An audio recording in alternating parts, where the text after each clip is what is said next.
Uh, Thank you everyone for being here. I'll just first introduce Bahujan Economist and then introduce Professor Randall Akee. So Bahujan Economist, as you all know, is a platform to create a pipeline of students underrepresented caste communities into economics and also social sciences. This is an endeavor to bring into the discipline viewpoints and research work that has been erstwhile absent and in a field that is largely dominated by dominant caste communities from India, especially in the field of development economics. So we hope not only to introduce more and more people into the field, but also create discussions with other historically underrepresented groups and communities around the world. And this lecture series is sort of an endeavor towards ensuring that end. So we're very happy to have Professor Randall Akee with us in this lecture series on global disparities and discrimination, caste and race with us. So Professor Randall Akee, of course, needs no introduction, but in order to complete the formalities, I will introduce him anyway. So he is currently senior economist in the Council of Economic Advisors at the White House. And he is an associate professor at the University of California in Los Angeles, currently on leave. He is also chair of the American Indian Studies Interdepartmental Program, and his main research interests are in labor economics, economic development, and migration. He has also worked on several American Indian reservations, Canadian First Nations, and Pacific Island nations, in addition to working in various Native Hawaiian communities. So without further ado, I would like to call Professor for his talk on Indigenous peoples and institutions, economics of Indigenous people and institutions, and over. Thank you so much for being here. Hi, thanks for having me, everyone. Great to be here. Just let me make sure I can. Great. Can you see the slides? Okay. Yes, perfect. Great. So yeah, wonderful to be here. Wonderful to have me. And yeah, please go ahead, and if there are questions along the way, I'm happy to entertain them. This isn't too long of a presentation. It's about 20 slides, and it's more of a summary than a presentation of a single piece of research. But happy to talk more in depth about some of the research as an overview, but also what other people are doing in terms of Indigenous economic development in other places, because there are some really exciting things that people are working on in places like Canada and other parts of the world. So hello, everyone. I'm Randy Akee. I'm, as you heard, I'm on leave this year, but I'm normally at UCLA. And today I'm going to give a sort of an overview of some research on Indigenous peoples and political legal institutions and its impact on economic development. So hang on, okay. So I like to start off with, what does Indigenous peoples mean? And often in the US, the term is normally, American Indian or Native American. Indigenous, of course, is a term that sort of, is used internationally these days, and so the definition that sort of the UN uses is Indigenous communities and peoples and nations are those that have a historical continuity with pre-invasion or pre-colonial societies that developed on their territories, and those groups, the Indigenous communities, consider themselves distinct from the other sectors of society now prevailing on those territories or even parts of them. And in the US, there's a lot of different Indigenous peoples, Native peoples. There are American Indians, who typically are the peoples that are located in the 48 states, the sort of continent part of the United States of America. Alaska Natives, who are Indigenous peoples from the state of Alaska, the territory, the region of Alaska. Then there are Native Hawaiians. I'm Native Hawaiian. I'm born and raised in Hawaii. and my family is from Hawaii and other places too. But then lots of people don't know that the US has territories. So these are parts of places that aren't part of the 50 US states, but are still part of the United States. So there's a part of the island groups in the Pacific known as Samoa, and there's a portion that's American Samoa. And so there are American Samoans who are native peoples there. There are Taino, which are the indigenous peoples of the territory of Puerto Rico. And then there are the Chamorro people of the territory of Guam, which is an island off in the far western part of the Pacific as well. So there's a variety of native or indigenous peoples in the US that often aren't sort of considered. And then, again, generally the term can be Native American in the US or indigenous peoples internationally. And then, internationally, there are, of course, indigenous peoples as well. They're in Southern Central America, Nahuatl, Maya, Zapotec on the continent of Australia. There are Australian Aboriginal peoples. In Canada, they generally call themselves First Nations. New Zealand, they're the Maori people. And many others that I'm not naming here, but there are indigenous peoples throughout many countries of the world. And so here's just some data using US American Community Survey from 2016 to give you a sense of sort of the differences in characteristics between American Indians. And so taking a narrow view of the population of indigenous peoples in the US, but for definitional reasons, it makes it possible to compare. But if you look at American Indians on reservation, there's about 500,000. But in total, American Indians in the US, there's about 2.5 million. So that tells you a lot about sort of the differences of where people are located and where the mass of population is. So the mass of American Indians don't live on reservation lands, which again, many people might not know, many Americans might not know. And the US population in 2016 was about 300 million. So you can see also the magnitudes of differences in terms of what a small proportion of the population American Indians are in total, and then even smaller there for those residing on reservation lands. So here's some other counts. The percent with a high school degree or more is about 80% for those residing on reservation. In the US, about the same. But for the US average, it's like 87%. So there's already, some disparities there, right? Some differences. If you look at the proportion of the population, 25 and above that have aged 25 and above that have a college degree or more, for American Indians on reservations, or in rural or other urban populations, locations, it's about 8%. And if you look at the US as total, it's 30%, right? So it doesn't matter whether you're American Indian living on a reservation or living, in Los Angeles or New York City. On average, the college degree completion rate is 8%. So there's one of these stark disparities. And so these are the kinds of things that I think are kind of interesting and kind of, perplexing why this disparity and why it's going on. And, so you can see also there are disparities here in terms of median household income, 37,000, 38,000, while the US average is around 55,000. Labor force participation rates are slightly lower than the US average as a whole. Unemployment rates on reservations are stark. They're about 18%. So, again, this is 2016, so a number of years ago.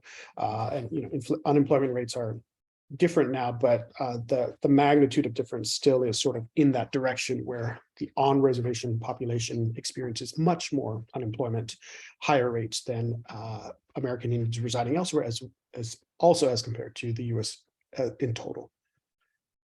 So here's an example from India. Just another sort of viewpoint, which again most people in the US and don't consider. But again, looking at the sort of the differences of scheduled tribes versus the Indian population, right? You see the difference in proportions. But again, it's a rather sizable proportion of the Indian population. And again, here, just like in the American Indian situation, you see there are differences in some of the other characteristics. Education, literacy rates are, again, I forget what year that I got this from, but it's about 56%, but the average literacy rate in India is something like 73%. Passing of secondary exams, 64%, whereas on average it's about 77%. So again, some disparities here in educational outcomes. Poverty rates, again, much higher for scheduled tribes residing in rural populations as compared to the average, almost double in both cases, right? Whether you're rural or urban. So, this leads to some of like open research questions, right? Why is it in the world's two biggest democracies, right? The US and India, why are indigenous people still, the poorest, the least educated, and potentially have some of the worst health outcomes, right? Like, why is this population, and again, like I said, not just in the US, not just in India, but it's also the case in Canada, it's also the case in Australia, and a number of other countries as well. But even in the biggest democracies with the largest, among the largest populations, we still see this case. And why is this the case, right? And why is it persistent over time and space, like location on the globe? And there are a bunch of political potential explanations. Some is the legitimacy of political institutions, property rights, ownership. Some is the historical experience of racism and colonialism, but also programmatic aversion, programmatic sort of indoctrination, perhaps aversion to education, wealth, inheritance rights, forced relocations off your, ancestral and communal homelands and locations, preferences, and, to the extent of being sort of disengaged from market economies, perhaps. So these are all potential explanations. I don't think we have a lot of really good research on all of these areas. These are just some thoughts that I had and some areas that I've done a teeny bit of research in one or two of them, but most of these are open theories, and I think there's a lot of work that could be done in all of these areas to understand whether or not they are legitimate or valid explanations for why we see discrepancies and disparities, or whether or not they are they don't explain anything going on. And I think there's some cases of that, some cases where some of these things actually matter and some don't. And so, I think doing research in this area, and so this is, for the US, but I think this also applies to other locations as well. I think there's some really, there's some large benefits of doing this. And so in the US, for example, each tribal government that American Indian tribal government and Alaska Native village, they have their own governing systems, and they're independent of the state and the county in the US, which is sort of unusual for the US anyway. And so you have lots of variation across policies and programs. And so it allows for some program evaluation on these, these differences to explain different levels of development in whatever dimension you care about. So one example is there are some programs, and we'll talk a little bit about coming up, universal basic income. There are other examples where some communities have these very interesting health interventions or educational programs, and other communities don't. So you've got this potential for looking at, a good treatment and control group that's already been implemented and already exists, so that one doesn't have to do their own program design or research design, because some of these things have historically been done and some are currently being done. And so one can look at and evaluate some of these programs in some communities, not all. Another area, this number 3, which I think is really interesting, is I think there are some concepts, some theories that could be developed that are not standard in economic thinking, and I'm thinking of it in this particular case, but I'm certain that there are other places that I can't conceive of that others doing work in those communities would see that challenge our notions of economic theory or measures. And one example that I think is really kind of interesting is the idea of wealth that is not fixed. Most of what we think of as wealth is either sort of money or some valuable resource and or land property. But in some of these communities, wealth was not a fixed thing. It moved. And the example I gave is bison or buffalo that sort of migrated, and how to conceptualize this idea that wealth is something that moved and came and you got it at certain times of the year. So I think it's fascinating, and I don't think we have much on that. And you can imagine also employing that idea of wealth in terms of communities that rely on the ocean or rely on migrating fish upstream, like salmon in the Pacific Northwest of the US, right? That's a resource of wealth that is used, but it's not there every single day. It's seasonal. And how do you conceptualize that? How do you integrate that into economic models? I don't know. But these are things that I think challenge us and push us to the edge and make for better economics, but also maybe better policy too. I would think that would be the case. And then other things like human capital. The standard way of measuring human capital is how many years have you been in school? But there are other forms of learning. There are other forms of acquiring information, acquiring knowledge. And here I mean non-formal education. So education that happens outside of the formal education process. And many Indigenous communities have ways of training their population, their children, their adults, that don't take place in a formal classroom, but nevertheless imbue or provide, skills and technical knowledge that are not counted when we look on paper. And so there's a measure of human capital that just doesn't exist to us, the researchers, when we're looking at formal standard data sets. And how do we incorporate that? Should we incorporate that? What does that measure? So I think there are these concepts that these Indigenous communities potentially can push the discipline further in important ways. So, and another example is the evolution of property rates, especially in the US. There's a huge history of, again, land seizures, relocations, and how the property rights to minerals, to water, and how that evolved over time. So, from an economic historian perspective and legal perspective, there's incredibly interesting and problematic history there. So I think there's, interesting stuff there. Another thing is that in America, in the US, and in many other places such as Canada as well, there's American Indians or Indigenous peoples have a distinct political status compared to other citizens in the US. And it's not just race-based, but it's also political status. And so that creates some interesting opportunities where anti-discrimination laws don't necessarily apply. So there's this weird overlap or unusual overlap of race and political status and citizenship that differ for this population. And so I think there's a lot of interesting things that can be researched there. And then finally, this idea, number 6, of the overlap of market-based and non-market-based economics.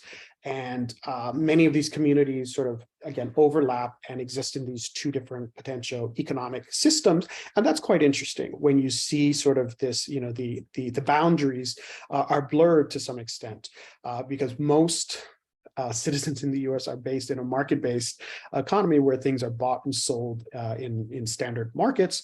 But there are some goods and services that in some rural communities in the US, but also in some Indigenous communities that are not based on the selling, buying and selling of goods through monetary means, but through perhaps a barter system, perhaps through customary giving, through other relationship building that don't have a price on them. And so I think there's some really interesting things there that we don't see too much in standard economics.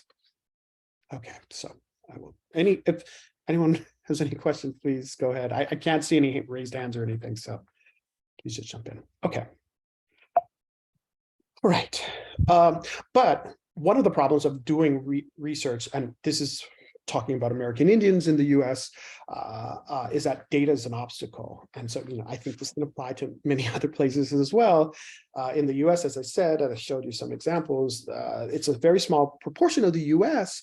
And so it's hard to get data sets that have usable amounts of observations to do any types of statistical analysis that is required for modern economic analysis.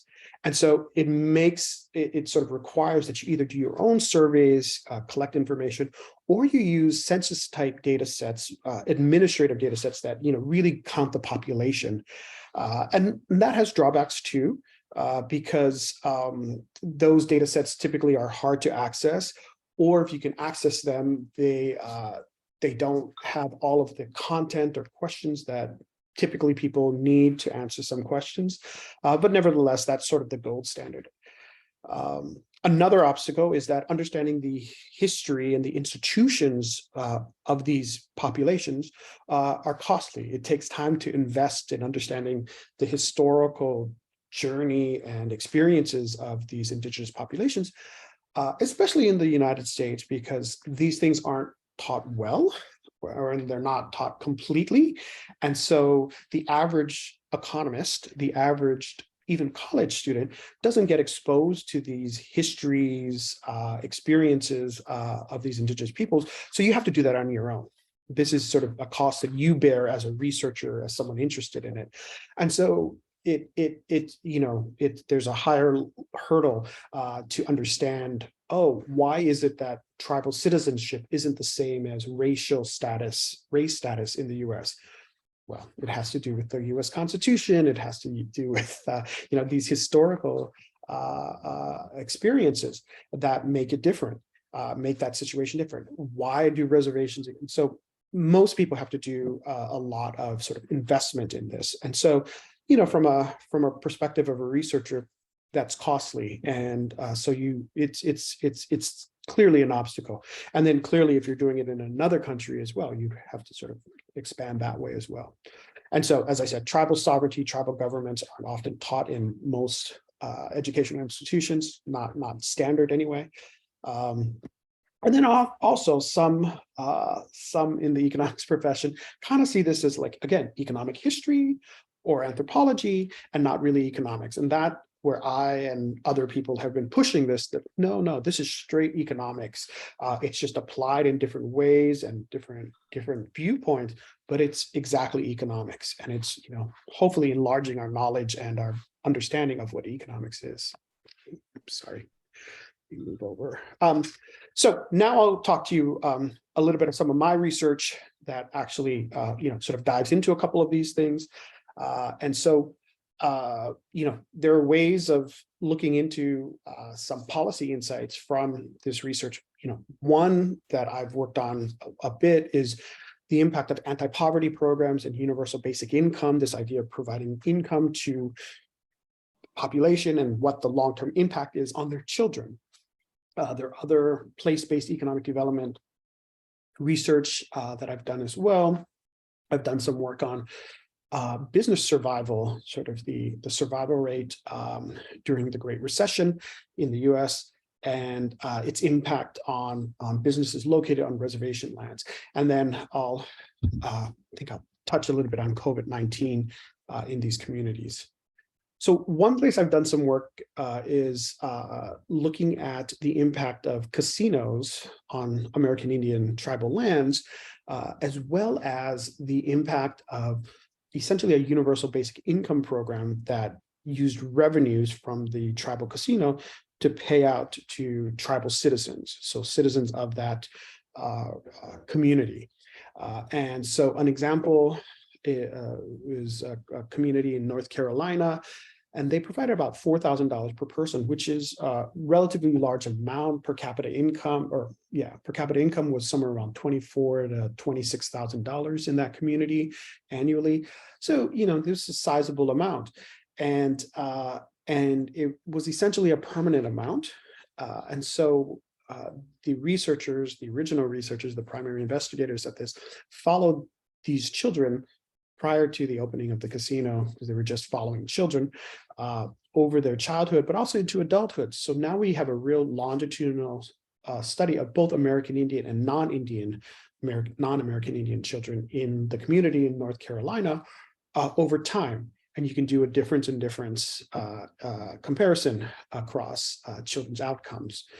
And what we find in a series of papers is that for the children who come from households that have higher incomes because of the additional cash transfers, the universal basic income, we see higher rates of graduation for those children. We see less arrests for those children. We are able to merge some public data, such as arrest records.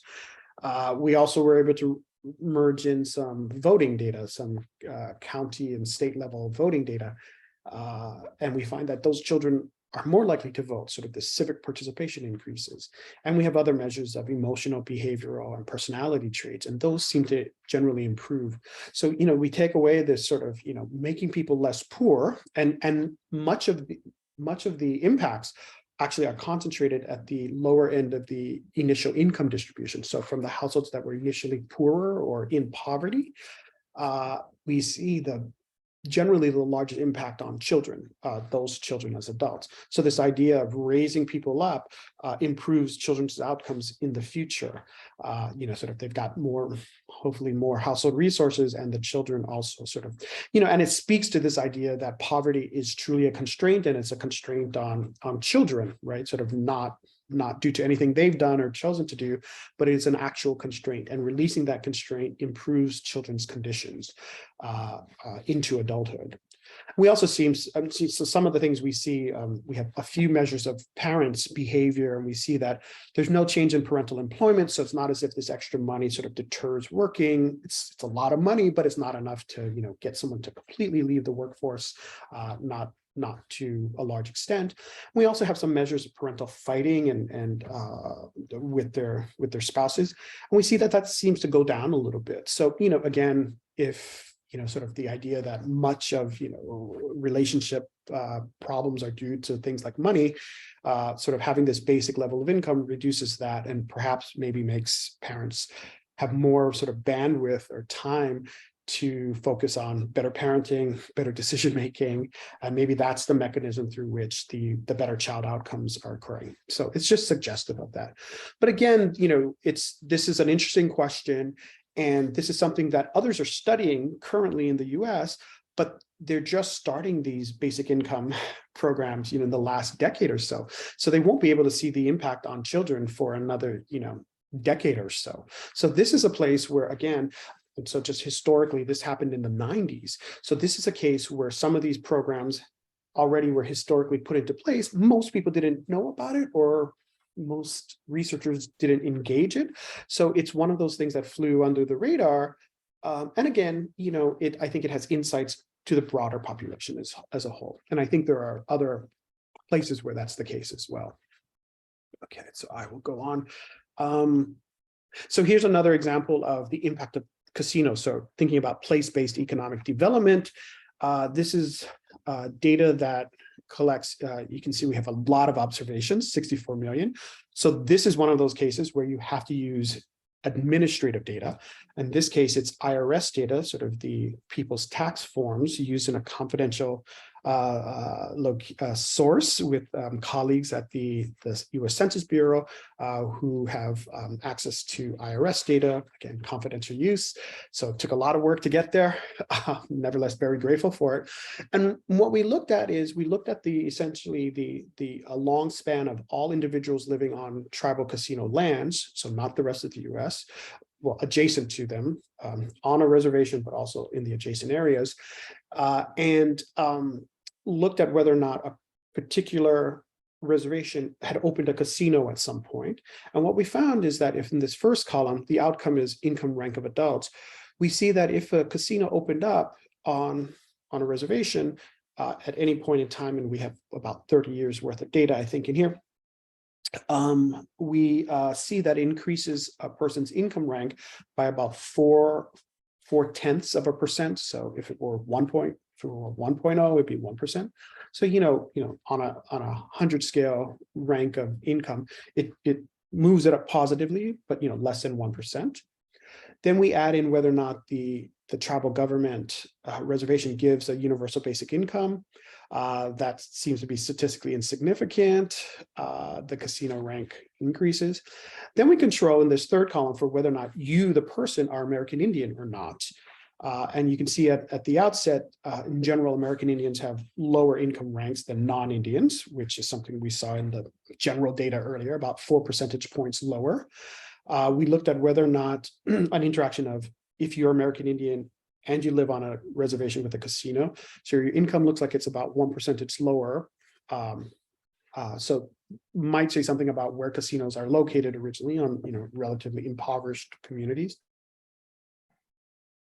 If your community also provides universal basic income. And to be clear, the universal basic income would only go to American Indians. It doesn't go to non-tribal citizens. It doesn't go to non-American Indians. And so AIAN, just for is American Indian Alaska Native. AIAN is the sort of general category. And what you see, which is kind of, quite interesting, is that with the start of a universal basic income, a person's income rank increases by about almost 2 percentage points, which is kind of large, right? So, this is sort of a first stage of saying that this economic development program, especially through the cash transfer, does quite a lot to elevate or increase a person's income rank standings amongst all adults. Okay. Oh yeah, this is the same thing, just with highlights. And this is another example, again, of using administrative data. This is another restricted use data set. It's the ILBD, Integrated Longitudinal Business Database. And I and a couple of colleagues, a couple from the Federal Reserve Bank at Minneapolis and the University of Minnesota worked on this. And we looked at the impact of business survival for reservation businesses,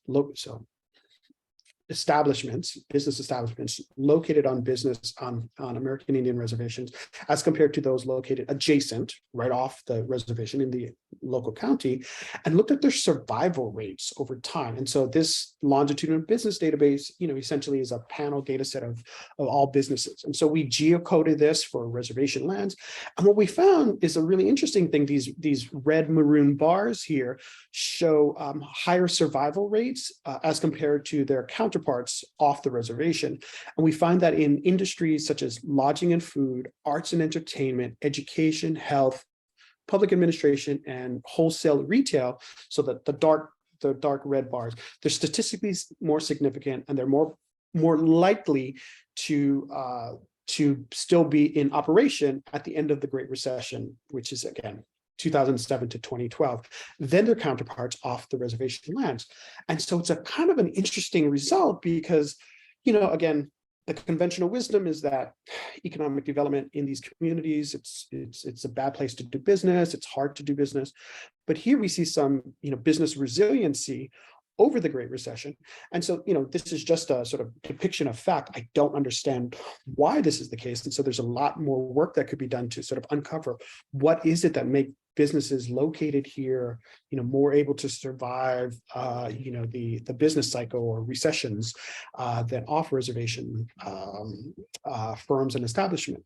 So, again, I think some of the conventional wisdom is that there's always, it's always doom and gloom in these communities, and things are always bad. And, to be clear, there are some level differences and there are some, pervasive bad things, but there's some resiliency going on in these communities that often don't get told, that there's some ways in which communities are innovating and doing things that are quite astounding and interesting. And just being able to, again, experience this or display this, it's a difficult thing in and of itself. This took years for us to get access to and to work on, but nevertheless, we got it. And it was really sort of, eye-opening. And again, it requires more work to really uncover, okay, but why? And I think this is the case in many other places as well. And so here's some, if you're interested in particular American Indian work, here's some, overview texts that I think are, kind of useful just to read over, and generally quite accessible. The State of Native Nations, many of these things are dated now. It's from 2007. American Indian Politics and the American Indian Political System. It's an excellent book from 2010.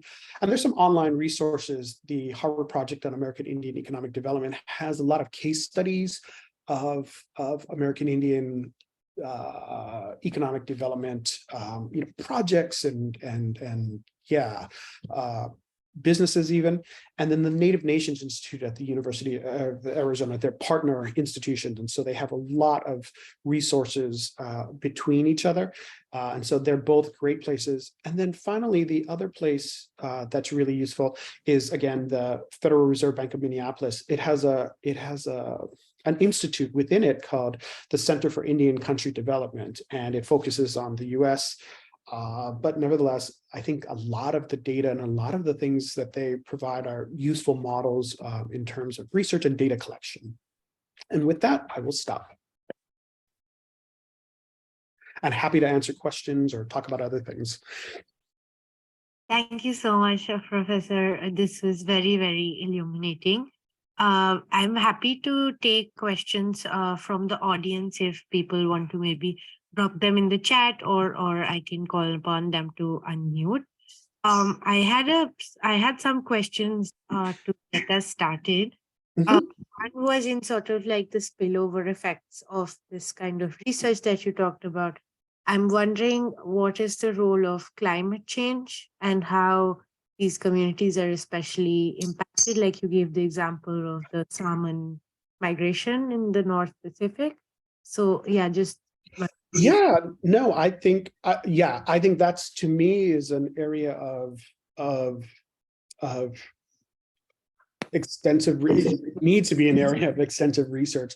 And thinking about this idea of resiliency and innovation, I do think communities that are actively engaged and sort of living in these areas that are, highest at risk are, number one, very poised to be interested in it, and also poised to figure out ways to innovate and adjust to climate change, and will probably should be the leaders in developing these technologies, methods, what have you. So I 100%, I personally think it's a very interesting area, and I would expect these communities, if given tools and opportunities, would be innovators. Whether it's more flooding, mitigating the risk, or adjusting to it, planting different types of crops, or moving population centers,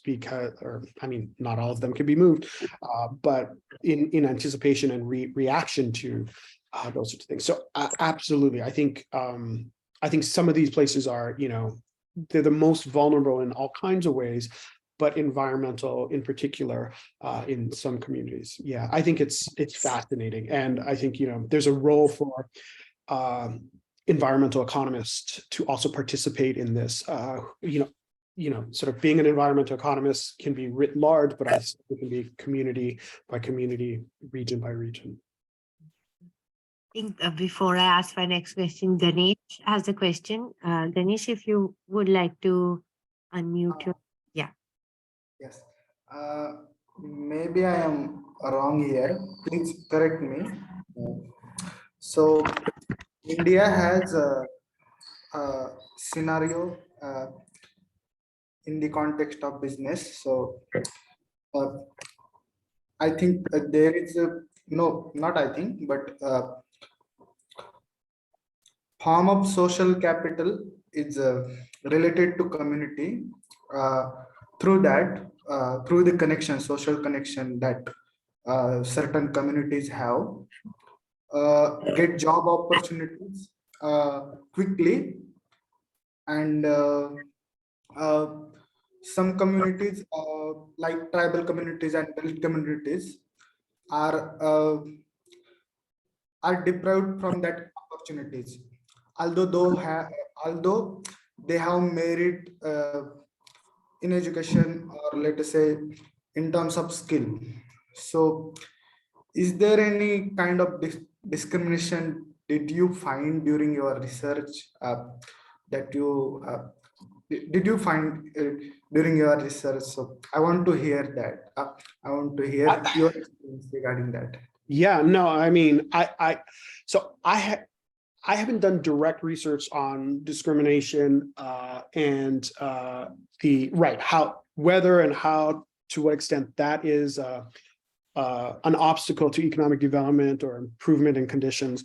My sense is there is, and it's hard to detect and it's hard to identify. And that's generally sort of in terms of research on that topic, it's hard because it's not something explicitly visible in data sets that we have, but one can infer it and one can see aspects of it. And again, because as I was mentioning, in our standard data sets of, labor force participation or hiring or those sorts of things,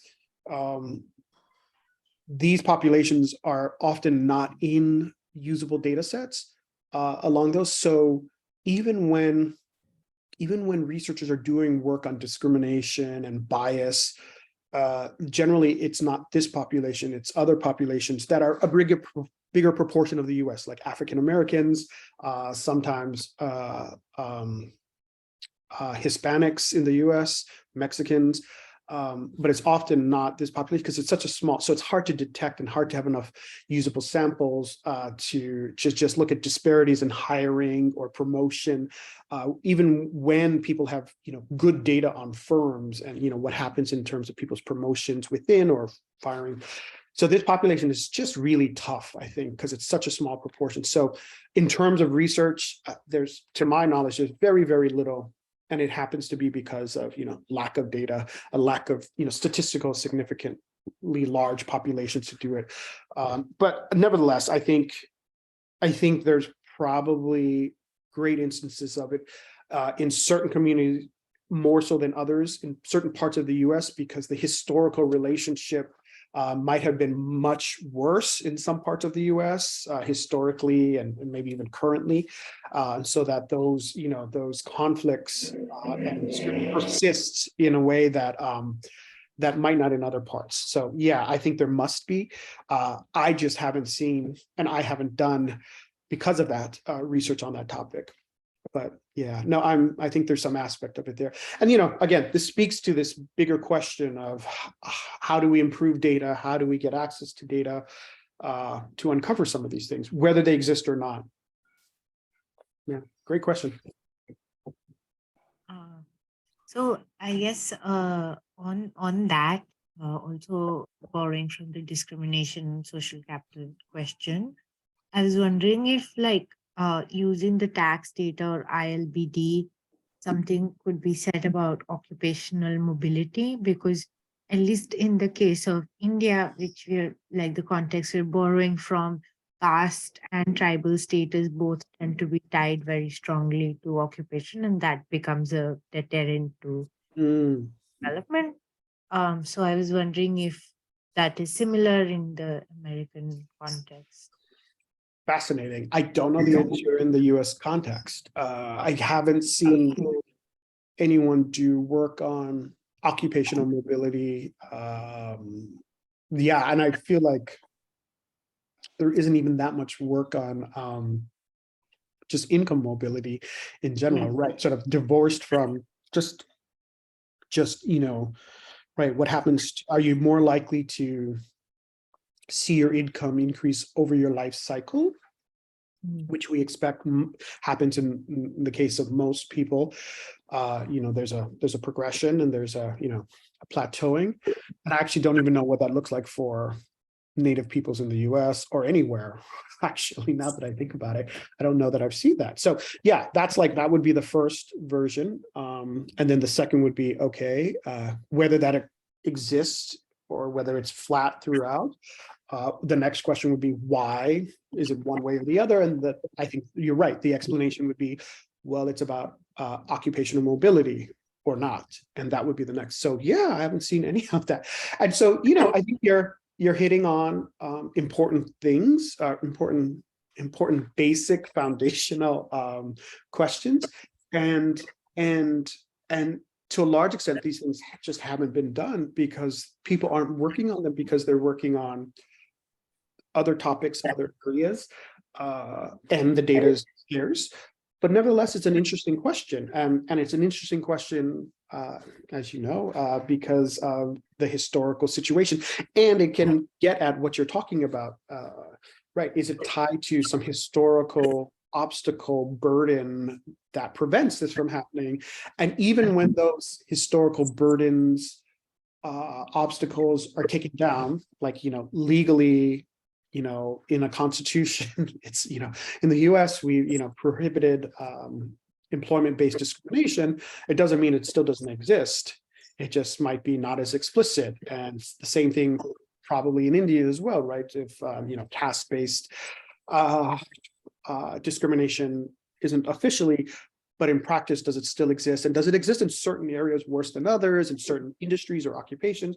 Those are open questions, I think, right? And those are things that if you think hard enough about it and try to be creative, you might be able to get data and some insights into that, right? That's sort of the way I would encourage you to think of, all of you to think about research and think about, right, how does one uncover this? And you can learn from others too that have done this in other places and in with other populations and other groups, and think what's necessary to do that. But yes, anyway, in the US, I don't think there's that much, and we don't know that much. If there are other questions, please again feel free to raise your hand or type them in the chat. Oh, there's one from I can see it. yeah, would you like to unmute yourself and ask your question, or I can read it? Okay. So the question is, I am interested in your view about how you see Indigenous people following their own institution, which differs from the rest of the country. Do you think these communities should continue to practice their own institutions or adopt the institution that is followed by the rest of the country to develop? So, I think, this idea of self-governance is important, and that's, a human right. And I think, individuals and communities and tribal nations should be able to follow what they agree upon as their own way forward in governing and conducting their lives and their livelihoods. So I think that matters, right? And I think historically there have been a lot of programmatic decisions made by institutions, let's just say large institutions, that have prescribed how developing countries and communities should live and should exist, and the kinds of, and I think we have a history of that, and we know what that looks like and how that may impose all kinds of things. So I think communities should choose to live how they want to live, but I don't think that means necessarily closing off opportunities, closing off the ability to innovate or to adapt new technologies, ideas, methods. And I think all communities, all nations operate that way to some extent. So yeah, I think historically there was a sense that these were backward communities, these were, marginalized communities, and they were sort of, on the fringes. I don't think that's the case. I think there are ways of potentially sort of integrating some aspects, maintaining some aspects, and moving forward. So, I think it all differs and depends upon the community themselves, where they're at, physically, economically. So yeah, I don't think the simple answer is full-fledged assimilation. I don't think that necessarily is the solution. Also related to that, I was wondering if in your surveys, there was something about the degree of trust in let's call them mainstream institutions, and how that is a factor of economic development. I think that's incredibly important. And it's this idea of, in the US, it's an important concern, but it's an important concern for many marginalized communities, right? Do you trust the police system, right? Do you trust them to protect you, or are you going to get killed and shot? And so just basics like that. So absolutely, I think these things all matter. Do you have faith in the system? Do you have faith in the courts? Do you have faith in politicians? Do you have faith in the police? These are all primary things, and well-functioning, transparent governance at all levels, right? Whether it's local, state, province, federal, national. I think that all matters, absolutely. And will these things be, will you be treated than someone else and vice versa?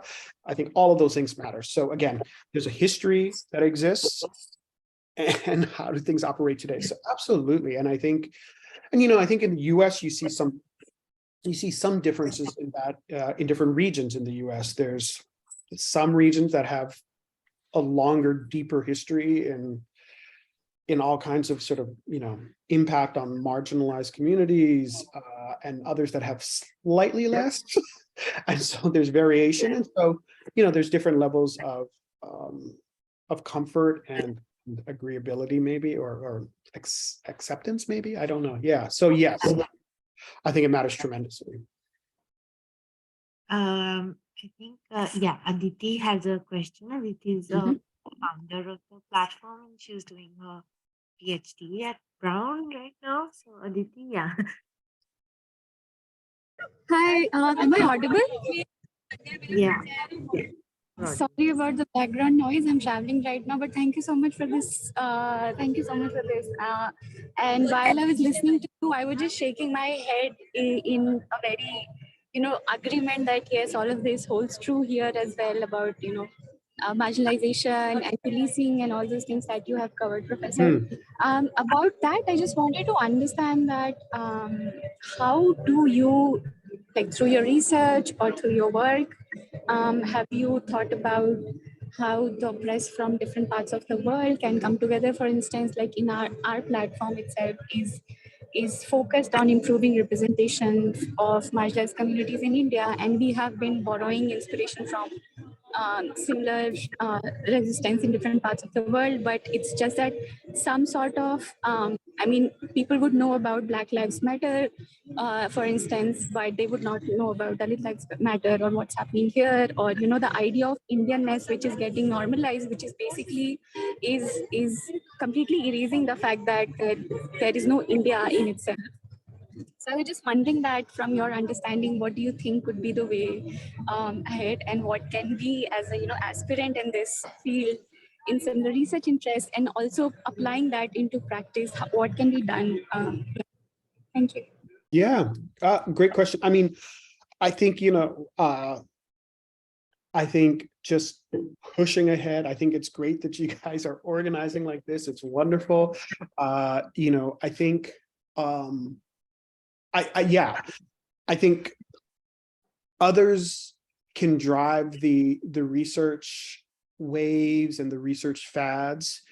I think when I started doing research in this area, I mean, there's still very few people doing it on American Indians or Alaska Natives, or like there's still very few, but there's some now. I was one of very few.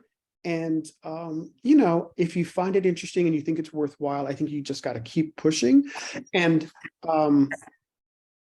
in terms of, like I said, access to data, it's still hard to get access to data. And I made do with what I had at the time. And it's taken an investment of building relationships and building connections to get additional data. So some of it just takes time and it's not immediate. There are some research topics that you can do, and you can pull data straight off the shelf. It exists, it's publicly available for, if you want to do some mainstream topic, because there's well-worn, well-available data sets, and that's fantastic. And I do think that's worth doing because you learn a lot just in practice of how to be a researcher. So I don't think that's a bad thing to do by any means. I think, it's worth doing, but I think, having some additional work in parallel that requires a longer term investment and might not pay off today or tomorrow, but like a couple of years ahead, it's a reality. But it's more productive and more, it might be more rewarding. So I think you have to look at it as a long-term situation.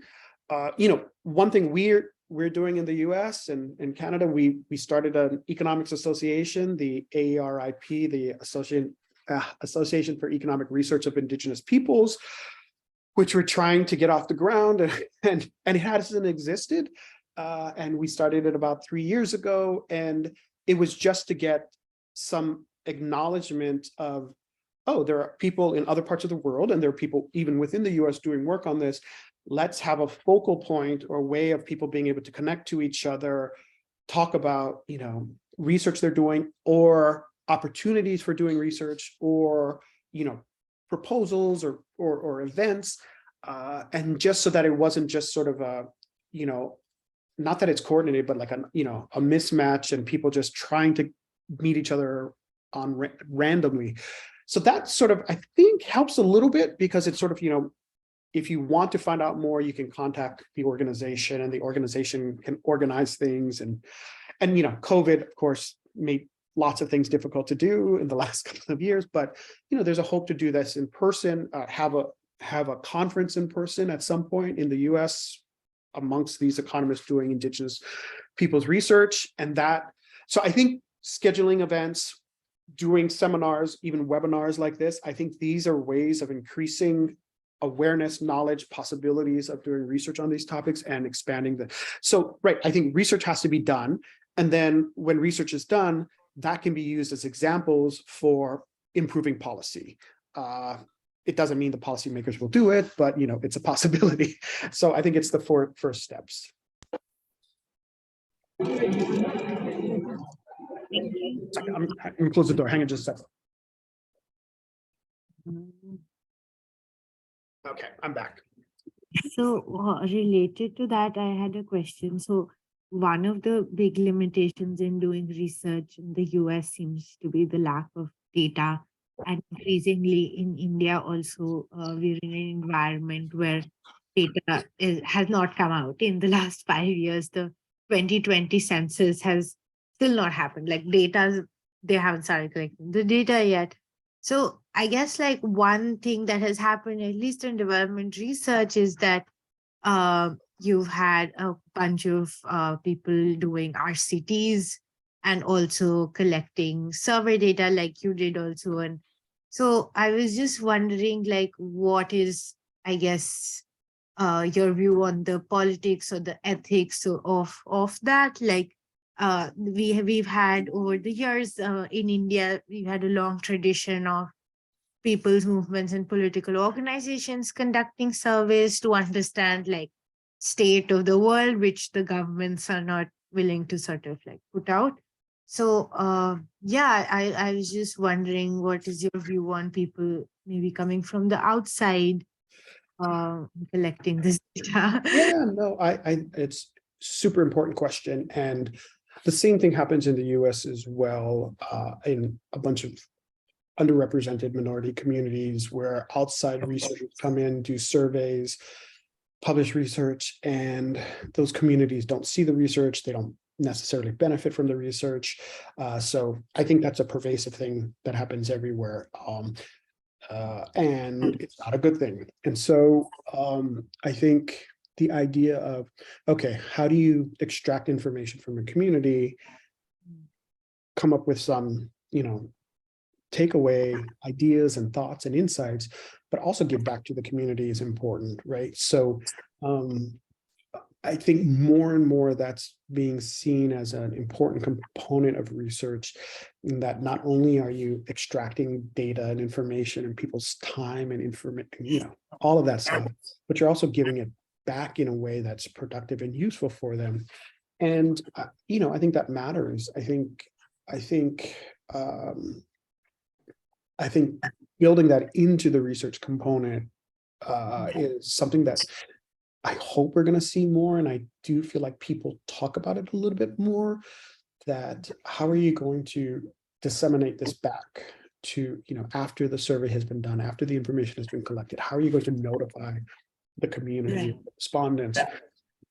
But also related to what you're saying, there are existing data sets that exist that have been collected, and making that public access, or in a way that's accessible for other researchers, so that you don't have to reduplicate. And one of the problems is, asking people, surveying people multiple times when you don't have to, right? Like that is costly in all kinds of ways. And in the US, I think there's a movement for a lot of the federally funded research projects. I think it's in the National Institutes of Health, are now really saying that, if we're funding research and it's creating data, you have to figure out a way of making that publicly available for future researchers, taking off people's names and identifiers, but still making it. And so I think there's a push towards, not just having this one data set and then it's thrown away, but it can also be reused, maybe in a slightly different fashion. And that seems like an important way of moving forward, so as not to overly burden communities, populations, what have you.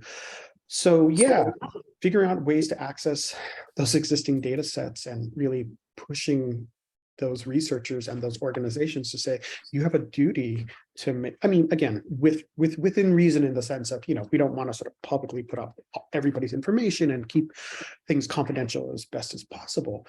But there's a need to repurpose data potentially. Thank you. Other questions?